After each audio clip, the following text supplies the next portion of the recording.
Good evening, dear listener. I'm Torah. Wherever you are in this vast world, in a quiet room, by the sea, or beneath the soft hum of city lights, I welcome you into this space of calm. Take a deep breath. Let your shoulders drop. Let your mind loosen its grip. You've arrived not at a destination, but at a moment. And this moment is enough. The Buddha once said, "Just as rain settles into the earth, so too do wise words settle into a quiet heart." So tonight, as we journey together through the Dhammapada, the path of truth, allow the words to settle into you. No effort is needed, no belief required. Simply listen. Close your eyes. Feel your breath, the rise, the fall like waves meeting the shore. Notice how life itself moves through you without demand. The same breath that once filled the Buddha beneath the Bodhi tree fills you now. The same moon that lit his night glows somewhere above you. Let us begin at the beginning, not of time, but of awareness. 25 centuries ago, a prince named Siddhartha left behind the golden walls of comfort. He did not leave because he hated what he had. He left because something in him whispered, there must be more than pleasure and distraction. He saw sickness, aging, and death, and they shattered his illusion of permanence. He saw that even the most beautiful life is touched by suffering. And so, beneath the Bodhi tree, he made a promise. He would not rise until he understood why we suffer and how we might be free. As dawn approached, the morning star appeared, and Siddhartha saw it, not with his eyes, but with his whole being. He saw that suffering is not punishment, nor fate. It is the shadow cast by craving, the endless wanting for things to stay, to change, to please us. We suffer because we cling to what feels good and push away what feels painful. We suffer because we believe we are separate from everything else. But beneath that illusion lies peace, vast and timeless. The Buddha awoke, not to a new world, but to the one that had always been here, shining quietly beneath the noise. Tonight, as you rest, you too can touch that stillness. You don't have to seek it in the mountains or the scriptures. You only need to stop chasing, to let the waves of thought come and go, until the lake of the mind becomes clear again. Take a deep breath. Feel it enter gently, a thread connecting you to every living being. Exhale slowly, releasing all that is heavy, all that no longer serves. The path of truth does not demand belief. It invites presence. The Buddha did not ask his followers to worship him. He asked them to see clearly, moment by moment, the causes of joy and sorrow, the movements of mind and heart. In that seeing, there is freedom. So as you listen tonight, don't try to understand every word. Let them move through you like a quiet river. If your mind drifts, it's okay. Awareness will return on its own. If sleep comes, let it. This is not a lecture. It is a gentle returning. Before we continue, I invite you into a small meditation, a gateway into silence. Close your eyes again. Bring your attention to the center of your chest. Imagine a small golden light there, soft, steady, pulsing with each breath. With every inhale, the light expands peaceful, warm. With every exhale, it spreads through your whole body, loosening every knot of tension. You are not your thoughts. You are the space they move through. You are not your fears.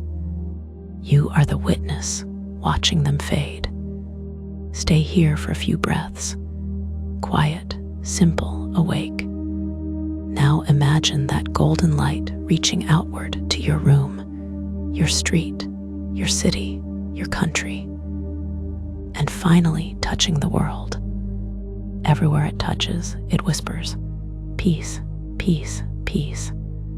When the Buddha opened his eyes that morning under the Bodhi tree, he saw the same world he had always known. But now he saw it without the walls of self, without the storm of desire, without the illusion of mine and yours. He saw that everything was rising and falling in rhythm, stars, trees, bodies, thoughts, and that in this rhythm was freedom. Tonight, that same awakening hums quietly within you. You may not call it enlightenment. You may simply call it peace. But it is here, already here. So rest now. Rest as one who has seen enough striving. Rest as one who has found the first step of the ancient path, awareness. When the morning comes, let this stillness walk with you into the day. And when the noise of the world returns, remember this truth. You need not escape life to be free. You need only awaken within it. The Buddha began with the mind. He said, "All that we are arises with our thoughts." When you think of yourself, of the world, of others, what seeds are you planting? Imagine for a moment that you stand before two gardens. They stretch out before you under the same sunlight, drinking from the same rain. The soil is the same, rich, patient, waiting. But in one garden, someone has planted seeds of kindness, small words of care, moments of patience, simple acts of help. And in the other, someone has planted seeds of resentment, complaints, envy, bitterness, the fleeting satisfaction of being right. Now imagine time passing. The sun rises and sets. Days become weeks, and weeks become months. One garden grows green and generous, offering food and shade to all who pass. The other grows tangled and dark, thorns twisting around everything that dares to bloom. Nothing outside has changed, only the seeds. The Buddha said, "With our thoughts, we make the world. Not someday, but now, this very moment. Before any action is taken, the thought creates the path. If the thought is angry, it leads to anger. If it is loving, it leads to peace. The mind is the painter, and reality the canvas. So pause just for a moment. Turn your attention inward, gently, without judgment. What thoughts are growing in your garden tonight? Are they heavy and sharp, or soft and open? You need not pull them out with force. Simply see them. Awareness itself begins the healing. There was once a man, the story goes, who took the same crowded train each morning. He felt the crush of people, the impatience, the endless rush of the city. Every day he thought, These people are in my way. Why can't they move faster? Why must I suffer this? And every day he arrived exhausted, not from the distance, but from the war inside his own head. One ordinary morning, something changed. He had a new thought. We are all just trying to get somewhere. That was all. The train was no less crowded, the journey no shorter. But that one thought shifted the air around him. He arrived calm, smiling. His colleague asked if something wonderful had happened. Nothing had, and yet everything had. He had changed the seed he planted in his mind that morning, and it grew into a different day. The mind is not a prison. It is a field, vast and fertile. Every thought, every intention, every word is a seed sown into that field. And every day, we harvest what we've planted. Anger yields more anger. Patience yields more peace. This is not philosophy. It is the quiet law of cause and effect, as constant as gravity. So tonight, as you rest, imagine tending to your inner garden.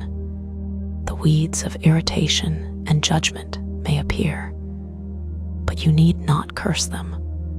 Simply pull them out with compassion, whispering, "Not this time." Then plant new seeds: gratitude, forgiveness, love.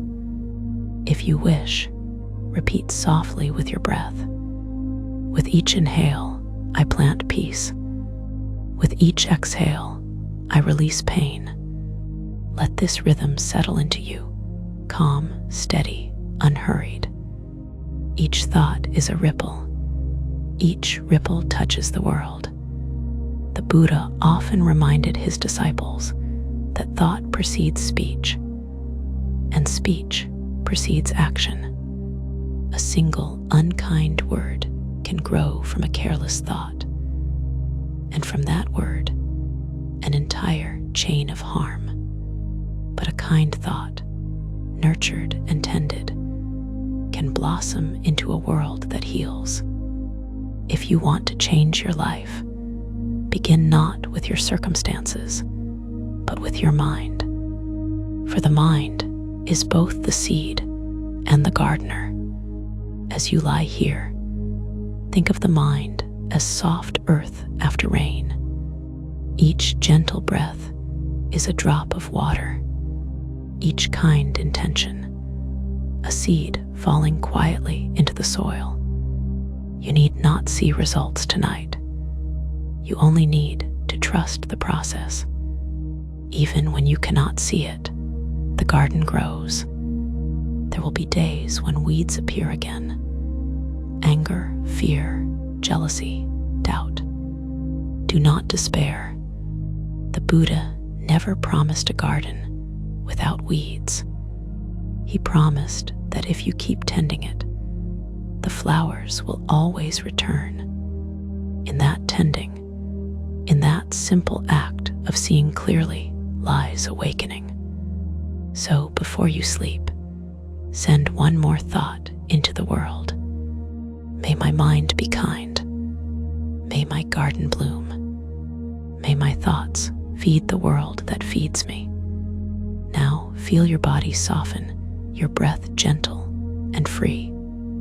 The world outside grows quiet. Inside, the garden of the mind breathes softly with you. Each thought you plant tonight will rise with the morning sun, and somewhere unseen, peace begins to grow. The Buddha said, "If you act or speak with a confused mind, suffering follows you like the wheel that follows the ox that pulls the cart. But if you act or speak with a clear mind, happiness follows like a shadow that never leaves." This is not a moral rule. It is a law of nature. Just as the sun casts light, and the earth answers with shadow, thought and action are forever bound. We do not escape their union. We only learn to make peace with it. Imagine for a moment that your life is a great field of motion. Every word, every gesture, every silence is a stone dropped into that field. The ripples move outward unseen, but never lost. And eventually, they return to you. There was once a man, weary from work, who carried anger like an old coat. He wore it every day, on the train, at home, even in sleep. When someone spoke sharply to him, he struck back, not always with fists, but with words that wounded. When no one hurt him, he found new enemies in his mind, replaying old scenes, fueling old fires. And so his life burned, quietly, endlessly. One evening, sitting alone, he noticed something strange. The fire never touched the people he blamed. It only burned him. His anger was a torch he held against himself. And when he saw this clearly, he put it down. For the first time in years, the night around him felt cool.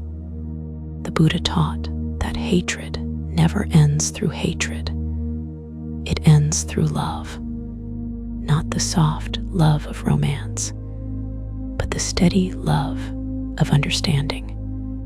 To love is to see clearly. When we see the pain beneath another's cruelty, the fear beneath their anger, we stop adding wood to the fire. The flames cannot live without fuel. They die of hunger. So as you rest tonight, ask gently, what fires am I feeding? Old grudges, unspoken resentments, expectations that keep you tied to pain. Each one consumes your peace. Let the mind be like still water that reflects, but does not burn. In the quiet of this moment, imagine a flame in front of you. It dances bright, alive, hungry.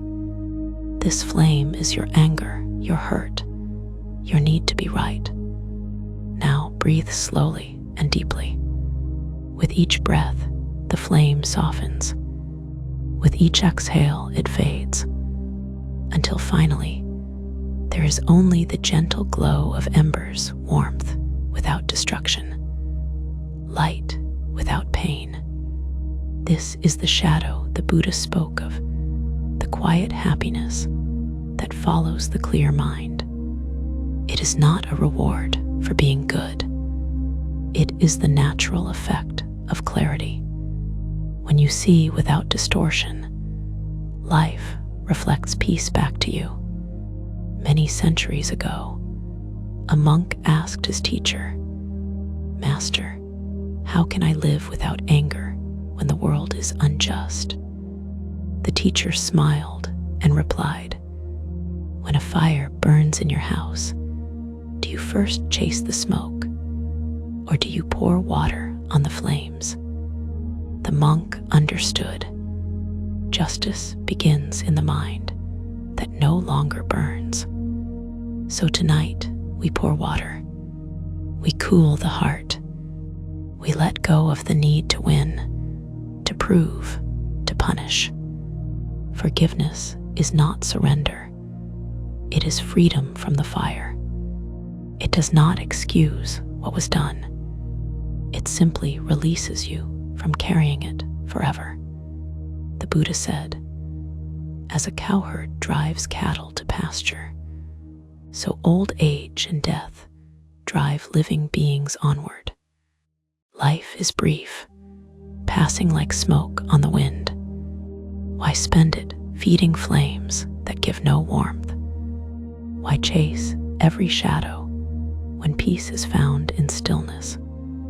As you lie here, let the breath guide you. Inhale gently, cool air entering. Exhale slowly, warmth leaving. With each breath, the ashes of anger fall away.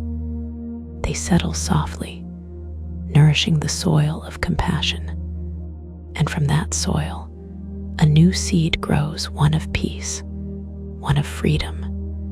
Remember, even the smallest act of patience is powerful. When you choose silence instead of retaliation, you change the pattern of the world. When you offer understanding instead of judgment, you turn away from the wheel of suffering. When you wish another well, even one who has wronged you, you become light in a darkened room. Let your heart become that light. Let it move quietly through the night, touching unseen lives, not to save them, not to change them, but simply to be what you already are, love in human form. And when morning comes, if someone cuts you off in traffic, if a friend forgets a promise, if the world stirs your old fires again, pause, take a breath, ask, which seed will I plant? And in that moment of awareness, remember the law of the shadow, that happiness follows the clear mind, as faithfully as light follows dawn. Rest now in that understanding. The fire is out, the night is cool, and your heart still steady, shining quietly in the dark. The Buddha said, "Vigilance is the path to the deathless. Carelessness is the path to death. The vigilant never die, the careless are already dead." What does it mean to be truly awake? It is not about living without sleep. It is about seeing clearly, moment by moment, without drifting into the fog of forgetfulness. It is about walking through each breath as though you were meeting life for the very first time. Most of us, the Buddha observed, live half asleep. We move through our days in a dream made of habits, reactions, and memories. We wake in the morning, already lost in yesterday's stories or tomorrow's plans. We speak, walk, eat, even love, without really being there. It is not wrong. It is simply unawareness. But when awareness is absent, life slips quietly through our fingers. The Buddha called vigilance Dhammapada. It means steady attention, alertness without tension, awareness without fear, like a mother listening for her child's breath in the dark, gentle yet completely awake. That is vigilance, the sacred art of remembering to be here. Imagine for a moment standing on the shore of a vast ocean. Waves crash endlessly, wind shifts, tides rise and fall. This is life, unpredictable, restless. And yet, amidst all this movement, there is an island, solid, unshaken, safe. That island, the Buddha said, is mindfulness. The vigilant build it stone by stone, breath by breath. You cannot build that island when the storm has already arrived. You build it now, in ordinary moments, as you sip tea, as you tie your shoes, as you breathe in and breathe out, noticing the miracle of simply being alive. Each moment of presence is a stone placed firmly in that island's foundation. And when the floods come, as they always do, when grief arrives, or illness, or uncertainty, the island holds. You are not invulnerable, but you are no longer swept away. There was once a young monk who asked his teacher, "Master, how can I remain awake in a world that never stops distracting me?" The teacher pointed to a candle flame flickering in the temple. "See how the flame dances, yet never leaves the wick," he said. "Be like that, alive to movement, yet rooted in awareness." Vigilance does not mean rigidity. It is not a life of tight control or constant effort. It is the art of remembering gently, again and again. When the mind wanders, you notice. When it forgets, you return. That small act of returning 1,000 times a day is the practice of awakening. Even the gods, the Buddha said, praise the vigilant, not because they are perfect, but because they are alive. To live vigilantly is to live with the light on, to stop running through your own life like a sleepwalker. As you lie here, eyes soft, body still, let your attention settle on your breath. Feel the air entering and leaving, like waves brushing the shore. Notice the pause between inhale and exhale, that tiny, sacred space where nothing happens, and yet everything rests. That space is awareness. It is the doorway to the island. Now, imagine that you stand on that island. Around you, waves crash, winds howl, clouds race across the sky. But beneath your feet, the ground is steady. It does not shake with fear or tremble with desire. It simply is. This is your refuge. This is the place within you that nothing can take. The Buddha once said, "Make of yourself an island. Make of yourself a refuge." There is no other refuge. He did not mean to isolate yourself from the world. He meant to become steady within it, to build inner ground so firm that no storm can uproot your peace. Each time you bring your mind back to the present moment, you strengthen that ground. Each time you choose awareness over distraction, compassion over reaction, truth over convenience, the island grows. And slowly, something changes. You begin to move through life differently. The same situations arise, delays, disappointments, noise, but they no longer own you. You still feel them, but you do not become them. You are the witness now, not the storm. In your daily life, vigilance can be as simple as this. When you wake, pause before you reach for your phone. When you eat, taste each bite. When you speak, listen as deeply as you talk. When you walk, feel the earth beneath your feet. These are small things, yet they are sacred. They are the practice of staying awake. The Buddha's own awakening was not a lightning strike of enlightenment that erased all struggle. It was an unbroken seeing, moment after moment, of the nature of reality as it truly is, ever-changing, interconnected, empty of self, yet full of life. To be vigilant is to remember that truth again and again, even as the mind forgets. To remember that you are breathing, that you are here, that this too is enough. As this story closes, let your breath deepen. Feel the gentle rhythm of life within you. The quiet pulse of awareness.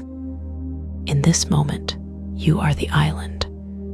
You are the stillness in the storm, the flame that dances but never leaves the wick. Sleep now in that knowing. Steady, awake, and free. The Buddha said, "The mind is restless, hard to guard, hard to control. The wise straighten it as a fletcher straightens an arrow. The mind, it moves like wind across open fields. One moment it rests on peace, the next it races toward worry. You may sit quietly, eyes closed, yet inside there are storms. Thoughts crash like waves, scattering the stillness. And you wonder, why can't I quiet my mind?" The Buddha knew this struggle well. He compared the mind to a fish pulled from the water, thrashing on dry land, gasping for the familiar. The mind leaps from thought to thought in the same way, desperate for something to hold, to control, to fix. But awareness is not control. Awareness is patience. The mind does not obey commands. It softens under kindness. There was once a student who came to her teacher, frustrated. "Master," she said, "I've been meditating for weeks. My mind will not sit still. It runs everywhere, to memories, to plans, to noise." The teacher smiled. "Why are you surprised?" he said. "Would you scold the wind for blowing, or the sea for moving? The mind's nature is motion. Your task is not to stop it. Your task is to see it clearly." He continued, "When you notice your mind has wandered, do not pull it back with anger. Bring it back gently, as you would a small bird that has flown from your hand." The student listened, tears softening her eyes. "Then how many times must I bring it back?" she asked. "As many times as it wanders," the teacher replied. "That is the practice. And so it is. Each time you return the mind to this breath, this moment, you are strengthening the muscle of awareness. It doesn't matter if you drift 1,000 times. What matters is that you return 1,001. Every return is a homecoming. Close your eyes for a moment now and feel your own mind. It may be restless.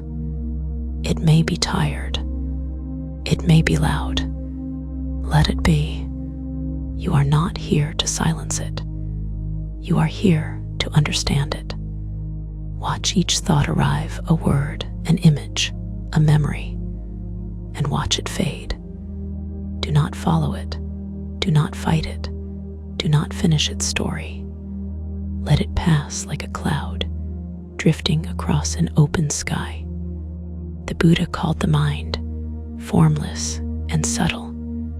It can create heaven or hell in a single breath. It is invisible, yet it shapes every word you speak, every action you take. It builds your joy and your sorrow, your peace and your pain. And still, it can be trained, not tamed by force, but transformed through understanding. In the scriptures, the Buddha spoke of the mind as dwelling in the cave of the heart, a quiet, hidden place where your thoughts rest when the world grows silent. When you look inward with calm eyes, you begin to see this cave, vast, dark, mysterious. You see that your fears live there, your hopes, your regrets, your dreams. But deeper still, beyond all thought, there is a light. That light is awareness itself. It has been shining since the beginning, untouched by the storms above it. Every time you return to stillness, you step closer to that light. Every time you notice your mind wandering and gently guide it home, you polish the mirror of your heart, and slowly clarity begins to appear. You realize that peace is not the absence of thought. It is the space between them. Now take a slow breath in and let it go. Notice how even the smallest act of attention softens the chaos. That is mindfulness, not an escape from life, but a quiet turning toward it. Imagine your mind as a lake on a windy day. The surface ripples, waves rise and fall, clouds pass overhead. But deep beneath, the water is still. The depth never moves. That depth is your awareness. No matter how restless the surface becomes, that stillness is always there, waiting. Tonight, as you rest, let your awareness sink into that depth. The waves will continue, memories may surface, sounds may come and go, but stay with the depth beneath them. That is where peace lives. That is where wisdom begins. The Buddha taught that an unguarded mind can cause greater harm than any enemy, but a well-directed mind does you more good than your dearest friend. Why? Because no one else can think for you. No one else can choose the seeds you plant. The mind is your companion for this entire journey.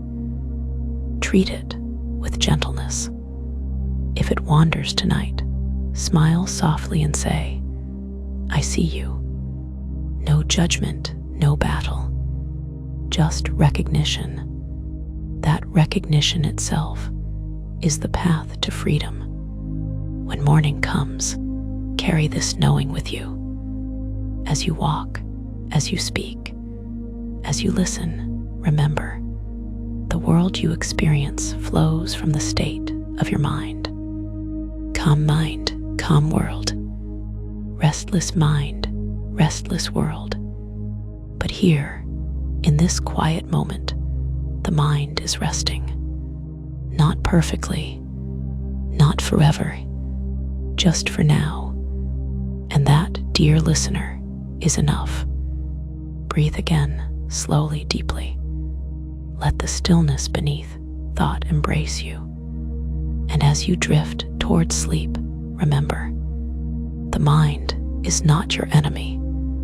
It is the doorway to awakening, and the door is already open.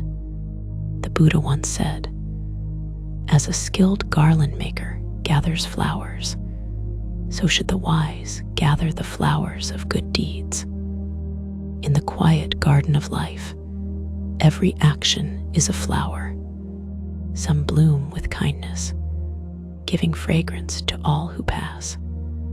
Others wither quickly, born of anger, selfishness, or neglect. And yet, both grow from the same soil, the soil of intention. Tonight, let us walk slowly through that inner garden, not to judge, but to see what we have planted and what we are still capable of growing. Think of your actions today. A word spoken, a glance offered, a silence chosen. Each one was a seed. Each one left an impression in the vast field of cause and effect. The Buddha taught that deeds, not dreams, define the path. Beautiful words mean little if they are not rooted in compassion. But even the smallest act of goodness, a smile, a moment of patience, can outlive the body that performed it. There was once a woman who visited a dying monk. She brought nothing, no offerings, no incense, only her worry.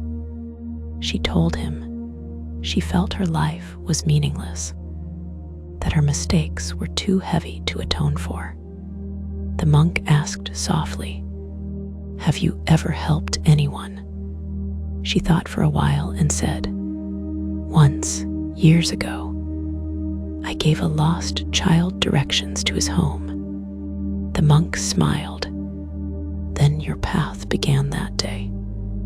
No action of love is ever lost. The wind carries its fragrance farther than you will ever know." The Buddha spoke of virtue in this way. He said that the scent of flowers travels only with the wind, but the fragrance of the good spreads in every direction, even against it. It travels where words cannot go, where fame cannot reach. It touches hearts you will never meet. So tonight, imagine your good actions, every kind gesture, every moment of truth, every time you forgave instead of condemned, as flowers gathered gently in your hands. Their colors are the hues of your heart: soft compassion, quiet integrity, steady patience. Their fragrance is your legacy. Let us pause here for a small reflection. Close your eyes. Picture a field of lotus blossoms stretching beyond sight. Each lotus rises from the mud, yet remains untouched by it. That is the nature of pure action, born in the world, but not stained by it. Inhale deeply, as though drawing in the scent of these flowers. Exhale slowly, as though releasing everything that no longer nourishes growth. Now whisper inwardly, "May my actions be like these blossoms, pure, selfless, and fragrant with peace." The Buddha said that one who gathers flowers of virtue walks unseen by death. Why? Because such a one is already living beyond fear. The good deed carries its own immortality. It does not depend on recognition. It depends only on sincerity. Once, a traveler asked a monk, "What happens to my good deeds when no one sees them?" The monk replied, "Do you ask what happens to a seed when it falls in the forest where no eye watches? It becomes a tree, and that tree gives shade to travelers who never knew your name. Every drop of kindness you give returns to the world multiplied. The one you comfort today may comfort another tomorrow. The one you forgive may learn to forgive themselves. The one you love may carry that love into places you'll never go. Goodness moves like light, touching what it cannot see. In this way, your actions weave unseen threads through the fabric of the world. Each gentle word is a golden strand, each patient act a quiet prayer. Together they form a pattern the eyes cannot trace, but the soul recognizes instantly. The pattern of harmony. You need not perform great miracles to live meaningfully. You need only tend your own small garden and trust that its fragrance travels. As the Buddha said, even as rain penetrates a poorly thatched roof, so passion enters an untrained mind. But as rain does not penetrate a well-thatched roof, so passion cannot enter the well-trained one. To train the mind is to guard the flowers of action, to protect them from the storms of ego and greed. So as you rest tonight, see yourself as both gardener and garden. Your breath waters the soil. Your awareness clears the weeds. Your choices open blossoms one by one. If there are withered flowers, regrets, harsh words, careless moments, do not grieve. Even the faded petals feed the next season's growth. Everything, once seen clearly, becomes part of the path. Let this be your prayer as you drift toward sleep. May my hands gather flowers of compassion. May my steps scatter petals of peace. May the fragrance of goodness follow me, even when I am gone. And now, breathe gently, as if inhaling the scent of a quiet garden at dusk. You have already planted more than you know. You have already gathered more than you see. Somewhere in the vastness of life, the wind is carrying your kindness onward, against every wind, beyond every night. The Buddha said, "The fool who knows he is a fool is wise, but the fool who thinks himself wise is the real fool." Wisdom and foolishness are not conditions we are born into. They are states of seeing. A fool cannot be identified by wealth, power, or intelligence. A fool is one who walks through the world blind to the patterns of his own mind, who blames the world for the pain his own thoughts create. The wise, by contrast, are not those who know everything. They are those who know how little they truly know. The Buddha often spoke gently of the fool, not with contempt, but with compassion, for he saw foolishness as a kind of sleep, and everyone sleeps sometimes. The fool is simply the one who forgets to wake.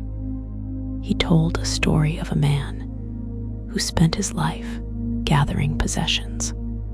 He built a house, then a mansion, then an estate. He worked tirelessly, counting his wealth each night, imagining his name carried through generations. One morning, sitting at his desk surrounded by gold, he thought, "I own so much." But as the thought echoed, another followed. "And yet, none of it truly belongs to me. The house would one day crumble. The wealth would scatter. Even the body that claimed ownership would dissolve." He saw that he did not own the things of the world. They owned him. This realization is the beginning of wisdom. To see impermanence not as tragedy, but as truth. The fool clings to things that vanish. The wise learn to let go. The fool fights to be right. The wise seek to understand. The fool accumulates. The wise awaken. There is a story from the old texts of two travelers crossing a desert. One filled his bag with gold, heavy and glittering. The other carried only water. At first, the fool mocked the wise man for his light pack. But as the sun rose higher and the road stretched long, it was not gold that saved life, it was water. So too, in our daily journey, knowledge without wisdom becomes a weight. Understanding without compassion becomes thirst. The Buddha said, "Long is the night for the sleepless, long is the road for the weary, and long is the cycle of suffering for the fool who does not know the truth." When the mind is untrained, time itself feels heavy. Hours crawl, and life feels like an endless repetition of mistakes. The wise person experiences the same hours, but differently, not as chains, but as chances. Each moment becomes an opportunity to see more clearly, to begin again. Sometimes, foolishness hides beneath pride. The fool believes his suffering is unique, that no one has known pain like his. But the wise look around and see that all beings share this same longing, this same fear, this same impermanence. In that recognition, compassion blooms. Once a disciple asked the Buddha, "Master, how can I know if I am wise?" The Buddha smiled and said, "When you begin to listen more than you speak, when you care more about truth than victory, when you would rather understand than be understood, then wisdom has begun." Wisdom is not found in temples or books alone. It is found in the moments you choose patience instead of reaction. It is found in the times you admit, "I was wrong." It is found when you forgive, even though the world says you shouldn't. It is found in the silence that follows the storm. The fool thinks peace is found in changing others. The wise know peace begins in changing themselves. The fool blames the noise of the world for his unrest. The wise quiet their own heart and find the world was always silent beneath. And yet, the Buddha never scorned the fool. He saw that every fool carries the seed of awakening, and every wise person remembers once being a fool. Even ignorance, when seen clearly, becomes the first spark of insight. The moment you realize you are lost, you have already begun to find your way. Let us rest here in this small meditation. Close your eyes and breathe softly. As thoughts arise, judgments, regrets, memories, see them as ripples in a pond. Do not call them foolish or wise. Simply see. Awareness itself is wisdom unfolding. Now imagine a great lamp within your heart. Each breath fans its flame. This lamp is understanding, the light that reveals without condemning.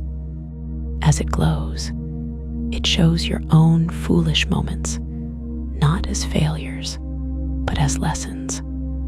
Each mistake becomes a stepping stone. Each misstep becomes a reminder of where the path truly lies. The Buddha said, "Better than 100 years lived in ignorance is one day lived in wisdom." You may live long without waking, or wake for one shining day, and that day will outweigh a lifetime of forgetfulness. Tonight, let that day begin, not by force, not by perfection, but by seeing clearly. If your mind wanders, notice. If your heart aches, accept. If you feel lost, smile. For even that awareness is the first light of wisdom. Before sleep takes you, whisper gently, "May I see with clear eyes. May I listen with a humble heart. May I walk the path of understanding." And as the night deepens, let the boundary between fool and wise dissolve. For within you lives both, the one who forgets and the one who remembers. And when you awaken in the morning, let remembrance guide your step. Wisdom is not far away. It is as near as your next breath. It is the simple act of being awake. The Buddha said, "The one who lives for pleasure, whose mind is restless, who lacks moderation, and who is lazy, is easily shaken like a weak tree by the wind. But the one whose mind is steady, who walks with faith, energy, and wisdom, stands firm like a mountain. Pleasure and pain, two tides that pull endlessly at the human heart. We chase one and run from the other, never realizing they are the same ocean. To the wise, both are waves rising and falling on the surface of still water. To the fool, they are storms to be fought, controlled, feared, or clung to. Imagine sitting beside a calm lake at dawn. The surface reflects the sky, blue, pure, infinite. Then a wind stirs, rippling the water, breaking the reflection. The sky is still above, untouched. Only the surface has changed. So too is the mind when it meets pleasure or pain. The wind of craving disturbs it, and it forgets its stillness. The wise remember, the sky was never broken, only the reflection moved. Pleasure is not the enemy.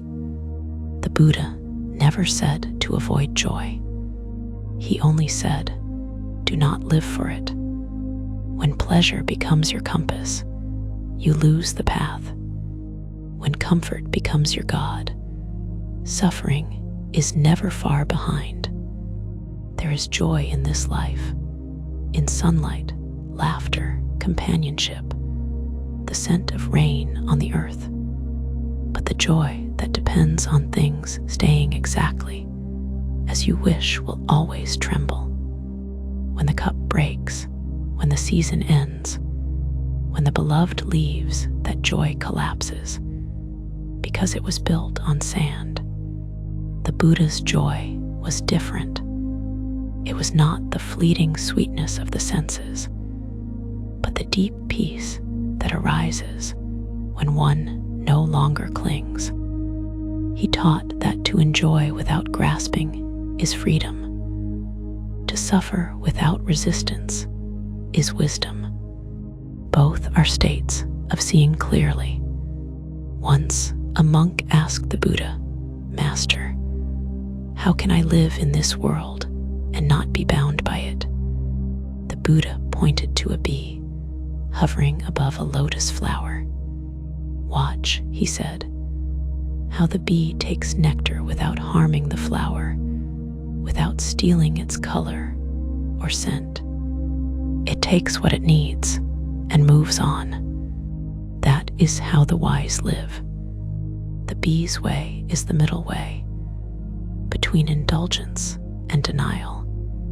To live fully, but not be possessed by what you touch. To love, but not demand forever. To savor the sweetness of a moment and still let it pass. The Buddha once said, pleasure is a guest in your house. Welcome it when it comes, but do not let it chain you. If joy visits, smile. If pain visits, sit beside it with compassion. Both will leave when their time has passed. The wise do not cling to the guest or curse its absence. They remain the house, open, steady, aware. As you lie here, think of your own moments of joy and sorrow. How many have come and gone? How many times did you think a happiness would last forever? And it changed. How many pains felt endless, and yet they too dissolved. Both are teachers. Pleasure teaches gratitude. Pain teaches patience. Together they reveal the truth. Everything moves, everything changes, nothing stays. Close your eyes now. Feel your breath enter and leave the body. With each breath, let go of clinging to comfort, to fear, to anything at all. You do not have to push the world away to find peace. You only need to stop holding it so tightly. In the scriptures, the Buddha told his monks, "The wise are moderate in eating, content in living, calm in mind." Moderation is not deprivation. It is balance. It is the knowing of enough. Enough food to sustain. Enough words to express truth. Enough ambition to grow without greed. To live in moderation is to walk gently upon the earth. Once, an old monk and his student shared a single bowl of rice each evening.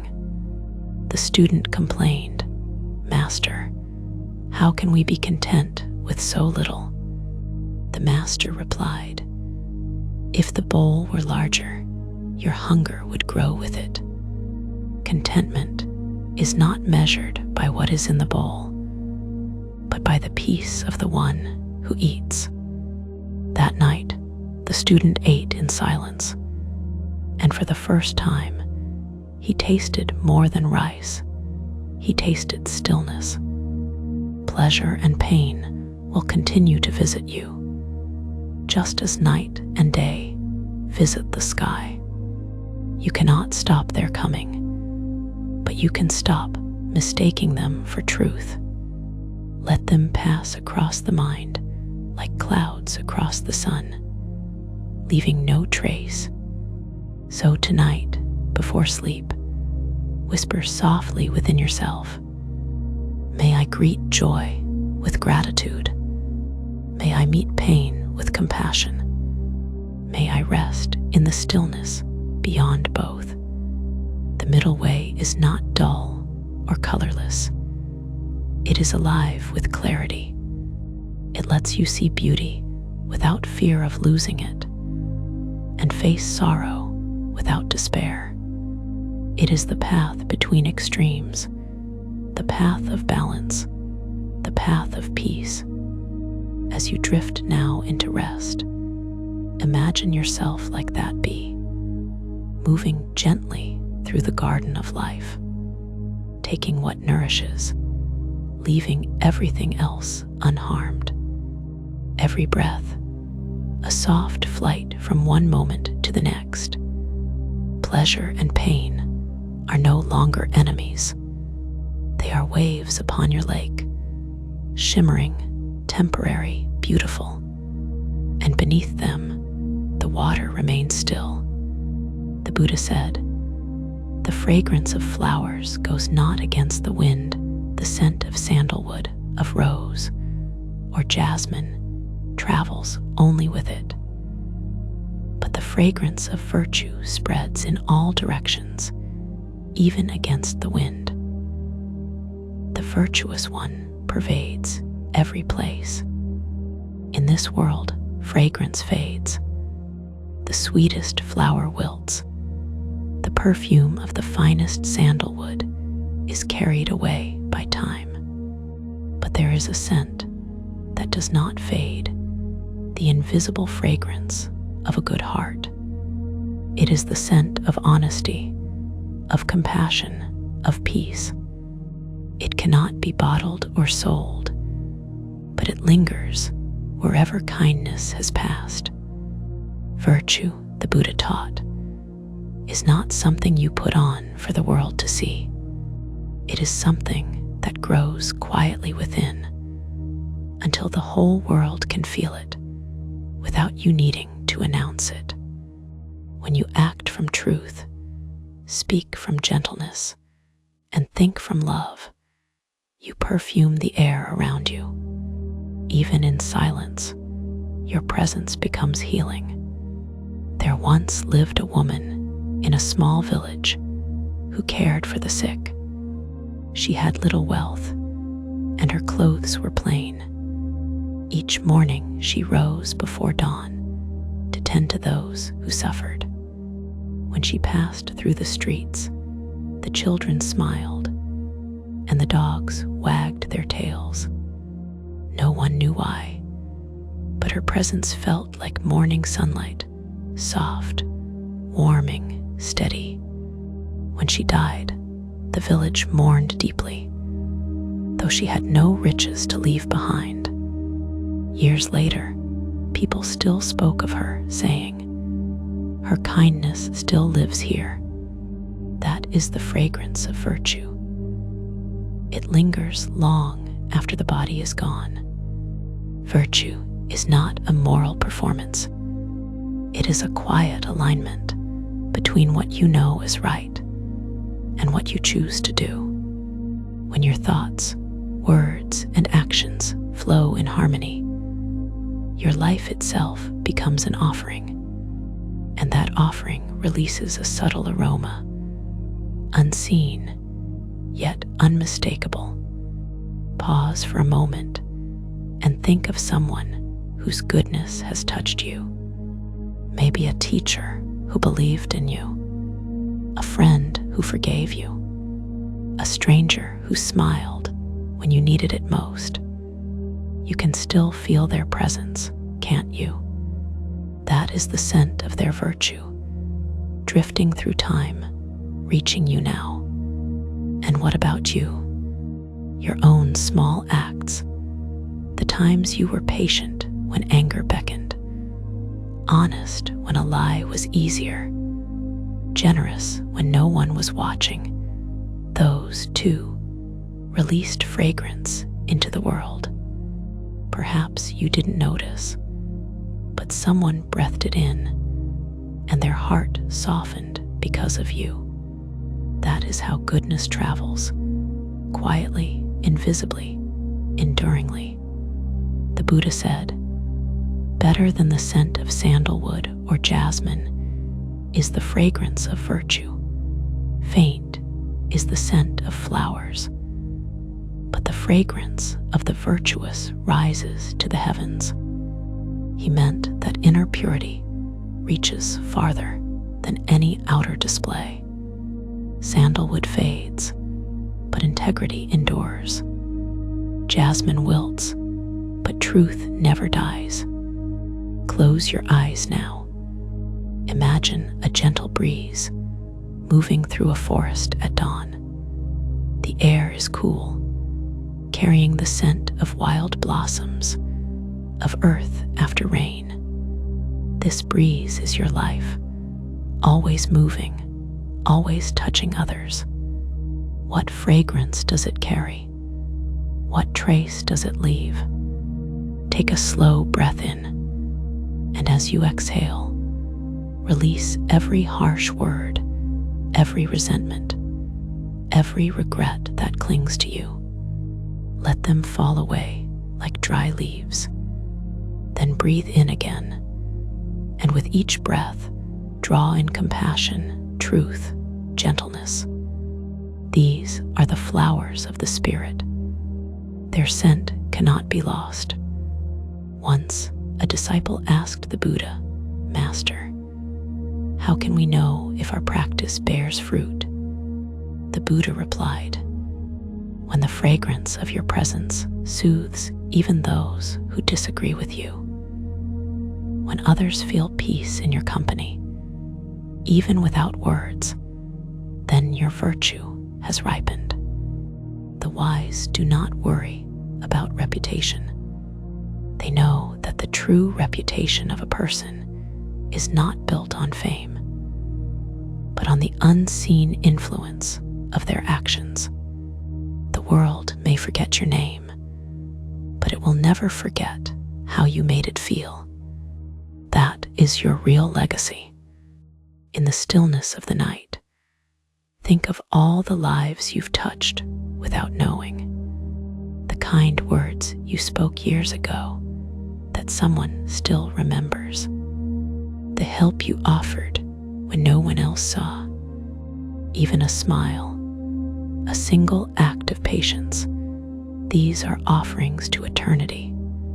Virtue does not require greatness. It requires sincerity. When your heart is clear, even small deeds become timeless.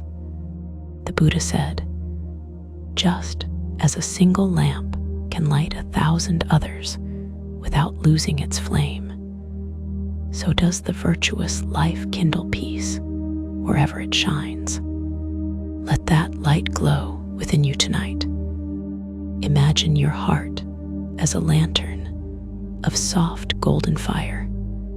Its light touches the people you love, the strangers you will never meet, even the ones who once caused you pain.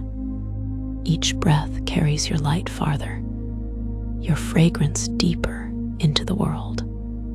And as you drift toward rest, whisper gently, "May my thoughts be fragrant with truth. May my words carry peace. May my actions perfume the world with kindness." Virtue is not perfection, it is presence. It is the steady choice to meet each moment with love instead of fear. And when you live this way, you do not have to tell anyone you are good. The world will breathe it in and know. Tonight, let that quiet goodness fill the air around you, the invisible fragrance of a peaceful heart. The Buddha said, "All beings tremble before danger. All fear death. Comparing oneself with others, one should neither kill nor cause another to kill."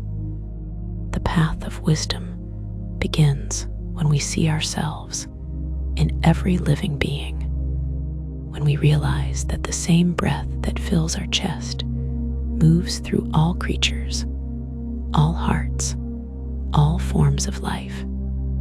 In that recognition, compassion is born not as an idea, but as a way of being. The world, however, is often a field of fire. Anger, greed, jealousy, fear. These are the flames that burn unseen, yet leave scars deeper than any wound. They burn not only forests and homes, but the inner world of the mind. And the Buddha, out of deep compassion, showed a way to cool this fire. He called it ahimsa, nonviolence of thought, word, and action. Not just the absence of harm, but the presence of kindness. For true peace is not found in withdrawal from the world, but in how gently we move within it. Once a monk asked the Buddha, "Master, what is the root of all suffering?" The Buddha replied, "Ignorance, not knowing that others are not other." When we forget that all beings share our same wish to be free from pain, our hearts harden, and the fire begins to grow. Think of anger, how it feels when it first rises in the chest. The heat of it, the tightening of the jaw, the trembling of thought. At first it seems to burn for justice, but soon it burns only for itself. The Buddha said, "Anger is like a burning coal you hold to throw at another. It burns you first." Hatred, when examined closely, is always self-directed suffering in disguise. Now close your eyes. Bring to mind someone who has caused you pain. Do not dwell on the details. Only see their face softly. Notice how the body responds, perhaps tension, perhaps sadness. Now breathe, and as you exhale, whisper within, "Just as I seek peace, so do they. Just as I fear pain, so do they. Just as I wish to be free, so do they." With each breath, the fire cools. The heart softens. Compassion does not mean approval. It means freedom, freedom from the cycle of hatred. The Buddha once told a story of a man who was struck by an arrow. The man cried out, "Who shot me? Why did they do it? From where?" But the Buddha said, "Before you question, pull out the arrow." Otherwise, you will die before you find your answer. So it is with anger. The moment you are wounded by it, remove it quickly through forgiveness, or it will poison the rest of your life. Forgiveness is not a gift to the one who hurt you. It is a gift to your own heart. It is the cool rain that quenches the fire. When you forgive, you do not excuse the act. You release yourself from its chains. The Buddha's life itself was a testament to this truth. Once, while he was teaching, a man began to insult him. Harsh words, bitter tone. The Buddha listened silently. When the man paused for breath, the Buddha asked, "If someone offers you a gift and you refuse it, to whom does it belong?" The man said, "To the one who offered it." The Buddha smiled gently. "Then I refuse your anger." The man was silent. His own fire, denied fuel, began to fade. This is the way of freedom, not to win, but to let go. Not to suppress, but to understand. The wise see that hatred cannot heal hatred, just as fire cannot cool fire. Only the coolness of compassion can end the burning. Now, as you rest, imagine your own heart as a small lake beneath a full moon. The surface ripples with emotion, anger, sorrow, fear. But beneath, the water is cool and clear. Let your breath guide you there. Each inhale brings peace. Each exhale releases smoke. Slowly, the lake becomes still, its reflection returning, the moon, round and calm. In this stillness, there is no enemy, no conflict, no division. The boundaries between I and you, mine and yours, dissolve. Only awareness remains wide, luminous, and kind. This is Nibbana, not a place beyond the world, but a state beyond the fire. It is the cooling of the flames, the extinguishing of greed, hatred, and illusion. It is peace that cannot be disturbed. And so the Buddha said, "Victory breeds hatred. The defeated live in sorrow. Only the one who renounces victory and defeat lives at peace. The true warrior is not the one who conquers others, but the one who conquers the anger within. That battle, once won, never needs to be fought again." As you breathe softly now, imagine that every exhale carries away a spark of anger, a wisp of resentment. The air grows cooler around you. The fire of the world recedes, and what remains is only light, gentle, calm, enduring. Before sleep comes, whisper silently, "May my heart be free from the fire of anger. May my thoughts be cool like moonlight. May all beings be free from harm." Then rest. Let the quiet lake of your mind hold the moon of awareness. The night is deep, but peace is deeper still. You have cooled the fire. You have found the stillness beneath the flame. Sleep now, dear listener, in the calm, unburning light of freedom. The Buddha said, "Look at this world a bubble, a mirage, a painted illusion. The fool is caught within it, the wise see through it and find peace." When we look around, the world appears solid, the walls that shelter us, the people we love, the sky that stretches endlessly above. But if you look closer, if you sit quietly and simply observe, something begins to dissolve. The solidity softens. Things begin to shimmer, almost like heat on the desert horizon. This is the Buddha's insight, that what we take as permanent is constantly changing, that all we cling to is a mirage, beautiful, fleeting, unreal in the way a reflection is unreal. He did not say the world is meaningless. He said it is misunderstood. Like a traveler chasing his own shadow, we suffer because we mistake reflection for reality. We try to hold on to what cannot be held: youth, possessions, approval, even life itself.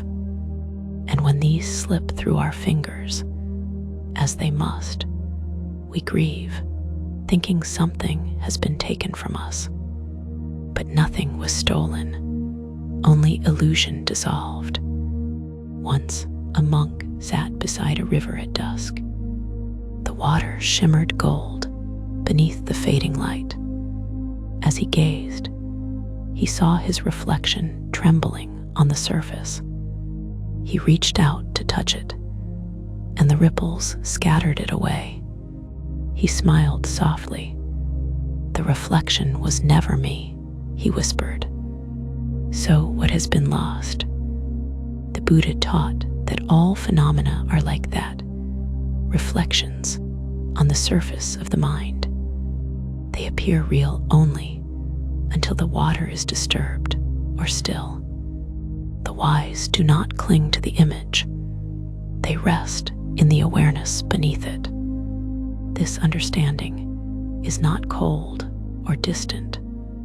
It does not make life dull. It makes it radiant. When you stop grasping at the mirage, you finally see its beauty without fear. A flower is more beautiful when you accept that it will fade. A moment is more sacred when you know it cannot be repeated. When nothing is permanent, everything becomes precious. Now close your eyes. Feel the breath entering and leaving. Notice how even this breath, this soft movement of life, rises, passes, and vanishes. Each breath is born and dies in an instant, and yet awareness remains. It watches each inhale, each exhale, each moment come and go, untouched. This awareness, this simple knowing, is what the Buddha called the deathless. It is the sky behind the clouds, the stillness beneath the waves. It does not come or go. It does not age or fade. It is the silent witness to all change. When you rest in that awareness, the world becomes a play of light, vivid, alive, and gentle. You can love deeply without fear of loss. You can act with compassion without needing reward. You can grieve without despair, because you know that nothing truly ends. It only changes form. Once a disciple asked the Buddha, "Master, if everything changes, if all is illusion, then what is real?" The Buddha smiled. "What is real," he said, "is not the form, but the seeing, not the dream, but the awakening.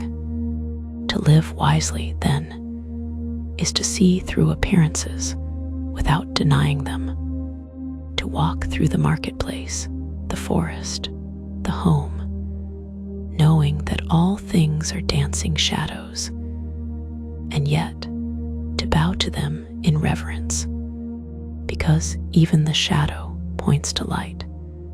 There is an ancient parable of a man who chased a rainbow, hoping to grasp its colors. He ran through fields, climbed hills, crossed rivers, never reaching it. Finally, exhausted, he sat down. And as he rested, the rainbow appeared again, this time reflected in a puddle by his feet. He smiled. He saw that beauty is not meant to be held, only seen. In this same way, when we stop chasing life, life reveals its quiet truth. You cannot possess the world, but you can experience it fully. You cannot freeze time, but you can be completely present in it. That presence, that quiet seeing, is freedom. Now breathe deeply. With each inhale, feel the world entering you, sound, light, sensation. With each exhale, feel yourself dissolving into it.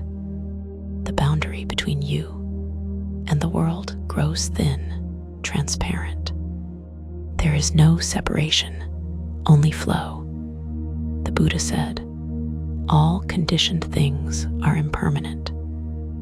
When one sees this with wisdom, one turns away from suffering. This is the path to purity. To see impermanence clearly is not to become detached, but liberated. You no longer cling to the rainbow. You marvel at its colors and let it go. You no longer cry for the wave that falls. You honor the ocean that remains. So tonight, rest in this vision, the vision of impermanence as peace.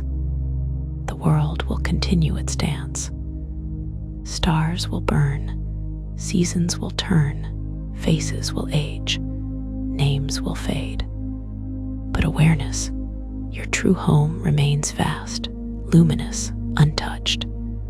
Before you drift to sleep, whisper softly within, "May I see the mirage and smile. May I love without clinging. May I awaken gently to the truth beneath appearances." As the night deepens, imagine the world as a vast dream, unfolding in luminous patterns, all beautiful, all fleeting. You are not lost within it. You are the dreamer who has begun to awaken. And in that awakening, there is peace, the peace of knowing that nothing real can ever be lost. Sleep now, dear listener, in the quiet light of understanding, seeing through the mirage, resting in the truth that never fades. The Buddha said, "You are your own refuge." Who else could be your refuge?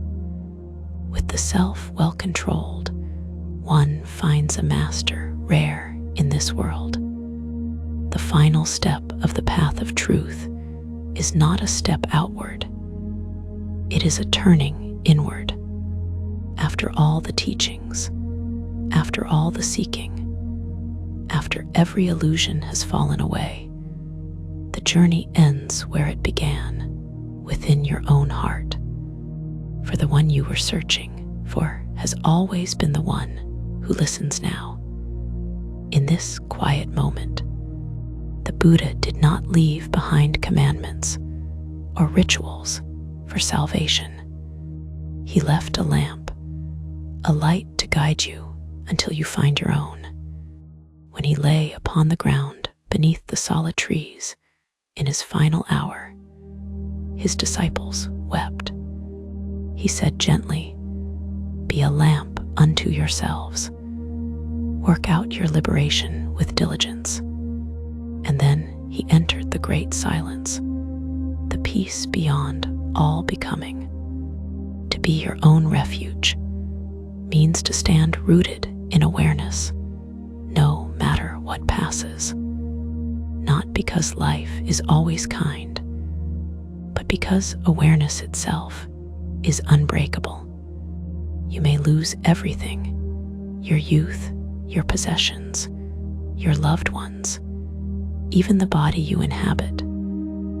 But the awareness that witnesses it all remains untouched, like the sky watching clouds come and go.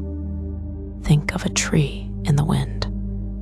Its branches sway, its leaves fall, yet the roots hold firm beneath the surface. Awareness is that root. It anchors you in what is real, even as the winds of change blow fiercely. Now, as you listen, breathe softly. With every breath, sink deeper into the quiet place behind your thoughts, the space that watches them rise and fade. Here you are not the thinker, not the doer, not even the dreamer.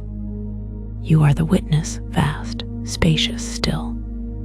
The Buddha called this the deathless state, the peace that is not born and does not die. It is not a heaven far away, but the recognition of what you have always been, the silent awareness behind every joy and every sorrow. Once a disciple asked, "Master, how will I know when I am awakened?" The Buddha replied, "When you see there was never anyone to awaken, only the silence that was always awake." This is not a puzzle. It is an invitation. When the storm of becoming quiets, when the mind stops grasping itself and other, when there is no longer a seeker, only seeing, that is awakening. It is not a moment of thunder or ecstasy. It is the simplest thing, the ending of struggle, the soft exhale after lifetimes of holding on. Tonight, you can taste that peace, not as an achievement, but as a remembering. The remembering that you were never truly lost, that even in your deepest confusion, something within you has always been still, watching, patient. Let us sit in that remembering now. Close your eyes. Breathe deeply, slowly, as though inhaling from eternity itself. With each breath, feel the boundaries of the body blur. The skin softens into space. The heartbeat merges with silence. You are not confined within this body. You are the space in which the body arises. You are not a wave, but the ocean, not the passing wind, but the open sky. In this boundless awareness, fear dissolves. Death loses its meaning. Birth becomes a doorway, not a beginning. For that which you are, this still, luminous knowing, was never born and will never die. The Buddha once said, "There is an unborn, unbecome, unmade, uncompounded." If there were not this unborn, there would be no escape from the born, the become, the made, the compounded. This unborn awareness, this timeless refuge, is what you are returning to now. It is not found through striving. It is revealed through surrender. So let go. Let go of your name, your story, your plans, your past. Let go of everything you think you are. And what remains, the vast, unshaken silence, is the truth. In this silence, there is no you or me, no yesterday or tomorrow. There is only presence, the clear light of awareness shining through everything. This is the final awakening. To see that there was never anywhere to go, nothing to become, no truth to grasp, only truth to be. Now, as the night deepens, imagine yourself standing beneath the Bodhi tree once more. The same stars that witnessed the Buddha's enlightenment shimmer above you. The same earth supports you. The same wind brushes your skin. And in this stillness, a realization dawns not as thought, but as recognition. The peace you seek was never far away. It was the silence that has been listening all along. Let this final reflection be your rest. May I awaken to what I already am. May I live with compassion for all beings. May I walk this world in peace.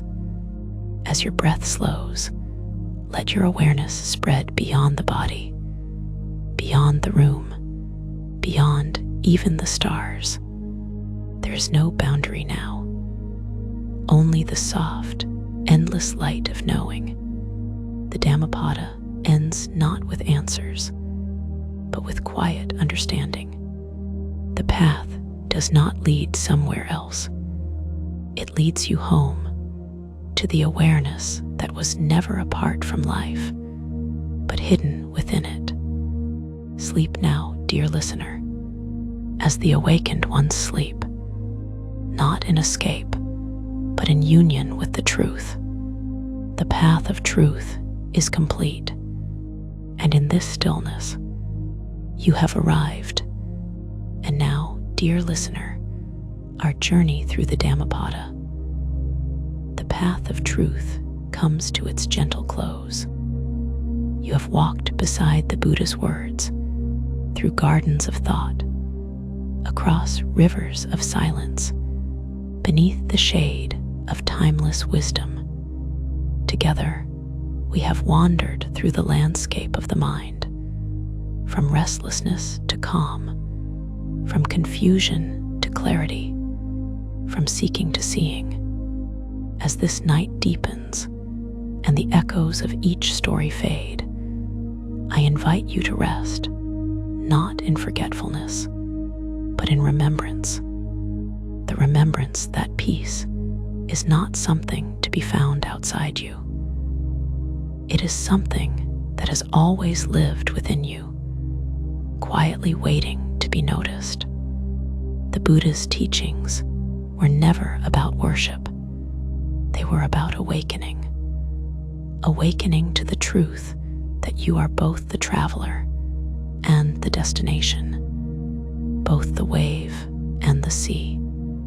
Every teaching, every parable, every breath has pointed in one direction, toward yourself, not the self of name and memory, but the self that is awareness itself. In this awareness, there is no striving, no judgment, no need to become. You are already enough. You are already whole. You are already home. Take a slow, deep breath. Feel the stillness within you, soft, expansive, alive. Let the air move in and out like the tide, without resistance, without effort. Each breath connects you to the rhythm of all life, to trees that breathe with you, to oceans that rise and fall as your chest rises and falls. In this vast web of existence, you are not alone. Every being, seen and unseen, shares this same breath, this same wish for peace, this same journey toward awakening. As you breathe, silently send a wish outward. May all beings be safe. May all beings be peaceful. May all beings be free from suffering. Imagine this wish expanding like ripples in a still lake, touching the people you love, then the people you've never met, and even those you've struggled to forgive. This is compassion, the fragrance of the awakened heart. It asks for nothing, yet it gives endlessly. The Buddha once said, "Hatred never ceases by hatred, but only by love." This is an eternal truth. And so, may your love tonight be soft but strong, not loud but enduring. May it travel quietly through the world, healing what it touches, like moonlight on restless waters. Now, reflect for a moment on the stories we've shared. The mind as a garden, the fire and its shadow, the island of awareness, the fragrance of virtue, the mirage of the world, and finally, the awakening within. Each story was never truly separate. They were petals of one lotus, unfolding slowly in the light of your attention. And now the flower has opened, revealing the still, golden heart of understanding. To walk the path of truth is not to escape the world, but to live in it with clarity and compassion, to speak with honesty, to act with kindness, to move gently, knowing every step shapes the earth beneath your feet. The Buddha's final words were simple. All things are impermanent. Strive on with mindfulness. He did not mean struggle. He meant to stay awake, to walk with awareness, no matter how ordinary the road may seem, to live each moment as though it were your first and last breath, fresh, awake, full of gratitude.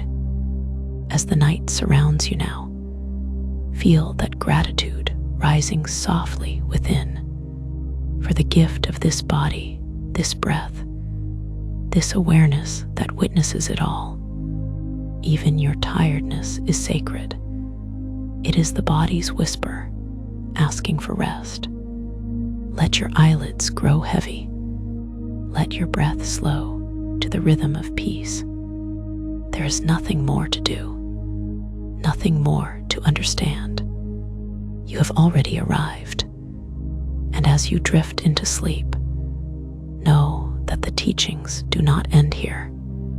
They continue in your dreams, in your waking, in your smallest acts of kindness, in your quiet patience with the world. Every smile, every breath, every gentle choice becomes a verse of the Dhammapada, a living scripture written not in words, but in your way of being. Sleep now, with the wisdom of the awakened ones in your heart. Let go of thought, of effort, of time. There is no past to fix, no future to fear. Only this breath, only this stillness, only this infinite now. May your dreams be calm. May your heart remain open. May the peace of the Buddha surround you like the soft glow of dawn. Good night, dear traveler on the path of truth.